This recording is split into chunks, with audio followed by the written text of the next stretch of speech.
বন্ধুরা, তোমরা যারা জিজ্ঞেস করেছো যে আমি আমার জুয়েলারিগুলো কোন মাটি দিয়ে তৈরি করি, তাদের জন্য এই ভিডিওটা। এটা হচ্ছে নর্মালি মাটির জিনিস তৈরি করার যে মাটিটা হয়, পলি বা এঁটেল মাটি, সেই মাটিটাতে আমি একটু জল দিয়ে, বেশি করে জল দিয়ে হাত দিয়ে এভাবে চটকে চটকে এর ভেতরে যে দানাগুলো আছে, পাথরের কণা, সব কিছু আলাদা হয়ে গেছে।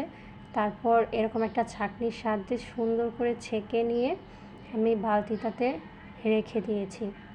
তারপর দেখো, একটা মোটা কাপড় কয়েকটা ভাঁজ করে নিয়ে তারপর এইভাবে কাদাটা ছড়িয়ে দিয়েছি, যাতে রোদ বাতাসে মাটিটা খুব তাড়াতাড়ি শুকিয়ে আসে, মাটিটার কাদা ভাব চলে যায়।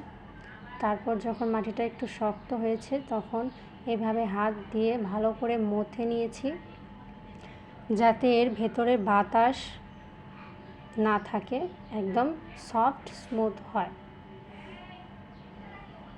দেখো, এইভাবে সুন্দর করে হাত দিয়ে ডলে নিয়ে, এই দেখো, আমি তোমাদেরকে কেটে দেখাচ্ছি কতটা স্মুথ হয়েছে। এইভাবে আমি মাটি প্রসেস করি আমার জুয়েলারির জন্য। তারপর পলিথিনে এইভাবে মুড়ে আমি অনেক দিন রেখে কাজ করতে পারি।